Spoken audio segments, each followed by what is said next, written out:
साथियों, मैं एडवोकेट विनय पांडे, प्रयागराज। दोस्तों, आप लोगों को बताना चाहता हूं कि 29 जाति 334 गणित विज्ञान शिक्षक भर्ती का, जैसा कि आप लोग जानते हैं कि पिछले दिनों हमने एक ऑडियो जारी किया था कि 29 जुलाई के बाद हम लोग कंटेम्प्ट की प्रोसीडिंग के लिए आगे बढ़ेंगे। क्योंकि 2019 के पहले जो याचियों का आदेश था, उस पर सरकार अभी भी कुछ नहीं की थी। लेकिन दोस्तों, हमारा ऑडियो हमें लगता है कि हो सकता है प्रशासन तक या किसी तक पहुंच गया हो, और अंततोगत्वा आज एक जियो जारी हुआ है। अब उसमें दोस्तों अंकित गोयल, जो सुप्रीम कोर्ट के एडवोकेट ऑन रिकॉर्ड हैं सरकार की तरफ से, राज्य सरकार की तरफ से, उन्होंने जो है उस पर विधिक राय मांगी थी सचिव ने कि इस आदेश पर हम क्या करें। तो अंकित गोयल, जो एडवोकेट ऑन रिकॉर्ड है सुप्रीम कोर्ट में, जो है उत्तर प्रदेश सरकार के, उन्होंने एक अपना ओपिनियन भेजा है। उसमें उन्होंने कहा कि याचियों की नियुक्ति 2019 तक जो है उनकी की जा सकती है। लेकिन उन्होंने 13वां से लेकर जो है 16वां तक पूरा पैराग्राफ चूंकि लिखा गया है उसमें, और उन्होंने ये कहा है कि लास्ट कट ऑफ के ऊपर जो भी हैं, यानी कि लास्ट कट ऑफ कहीं भी किसी भी जिले में जो चयनित हैं उनसे ऊपर जो है उनको दिया जाए। तो दोस्तों, ऐसी परिस्थिति में एक तरह से देखा जाए तो किसी को नहीं मिलना चाहिए जिस तरह से ये उन्होंने ओपिनियन दिया है। तो दोस्तों, निश्चित रूप से जब ऐसा होगा तो जो भी अभ्यर्थी हैं तो उनके जीतने का मतलब कुछ नहीं होगा।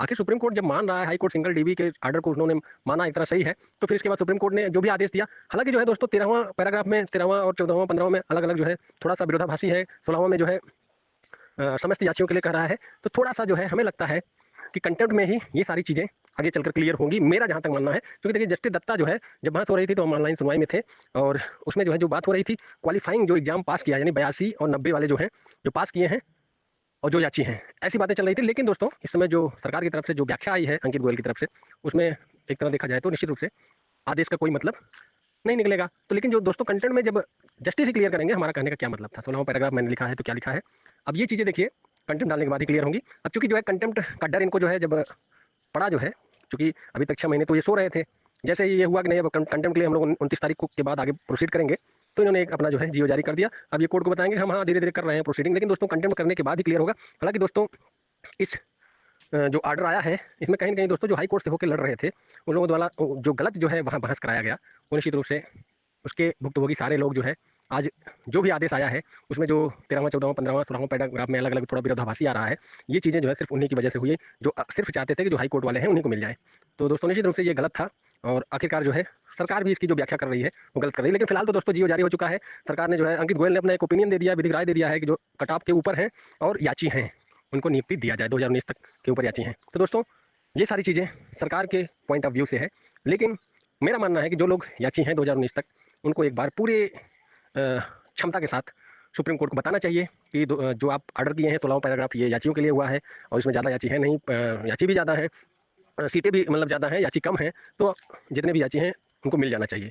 तो दोस्तों, चूंकि जो है सिंगल बेंच का जनरल आदेश था, डीबी का जनरल आदेश था, सुप्रीम कोर्ट ने भी एक तरह से मान लिया कि हाई कोर्ट का फैसला सही है, तो फिर सुप्रीम कोर्ट का जो ऑर्डर का व्याख्या हो रहा है ये निश्चित रूप से गलत है। और अगर सही से जस्टिस को समझाया गया तो उनको समझ में आएगा जरूर, और 16वां पैराग्राफ का वो खुद व्याख्या कर देंगे कंटेंट में कि आखिर मैं कहना क्या चाहता था। और निश्चित रूप से दोस्तों, बिना ये किए जो है एकदम क्लियर कट आदेश नहीं होगा। सरकार तो चाहेगी ही किसी को न देना पड़े। चूंकि मैं 3 बार जब सचिव से मिला था तभी मैंने आपको अलग अलग समय पर ऑडियो के माध्यम में बताया था, सचिव जी कह रहे हैं कि आप 16वां क्यों पढ़ रहे हैं, 13वां से क्यों नहीं पढ़ते, ये चीज़ें मैंने पहले भी आपको बताया था। इसके अलावा उन्होंने कहा कि जनरल ओबीसी का सीट नहीं है, एक बार तो कहा उन्होंने सिर्फ एससी एसटी की सीटें हैं, जबकि हमने उनको बताया कि नहीं सारे वर्गों की है। स्पेशल कैटेगरी वाली जो सीटें हार्जेंटल रिजर्वेशन की हैं वो सब सभी वर्गों से कटती हैं, उन सब में फ्रीडम फाइटर, एक सर्विस मैन वगैरह की जो है सीटें खाली हैं।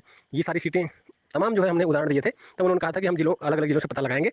फिलहाल तो उन्होंने ये कहा था कि 6 महीने में अगर मैं कुछ नहीं करता हूँ तो आप कंटेम्प्ट दाखिल कर दीजिएगा, ये भी कहा था।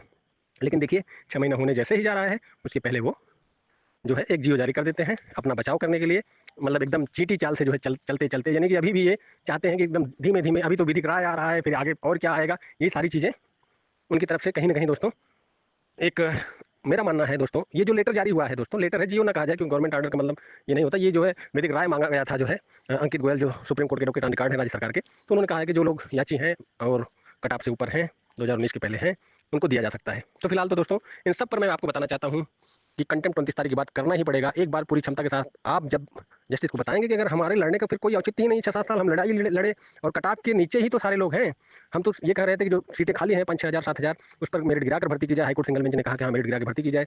डीबी में सरकार गई, सरकार हार गई, रिव्यू में गई, रिव्यू में हार गई, सुप्रीम कोर्ट आई, सुप्रीम कोर्ट हार गई, आखिर हम जीत कर हम पाए क्या? तो इसका मतलब कि हमारा पीछे का जो संघर्ष था वो खत्म हो गया, कोई मतलब नहीं। तो जस्टिस को निश्चित रूप से समझ में आना चाहिए। फिलहाल तो दोस्तों इसके अलावा कोई विकल्प नहीं है, कंटेम्प्ट जरूर करना चाहिए। बिना कंटेम्प्ट किए आपको मुझे लगता है कि कुछ मिलना बहुत मुश्किल है। और जो ऑर्डर है, इस ऑर्डर का सरकार गलत व्याख्या कर रही है कि सही व्याख्या कर रही है, ये सारी चीज़ें कोर्ट ही जो है स्पष्ट कर देगा।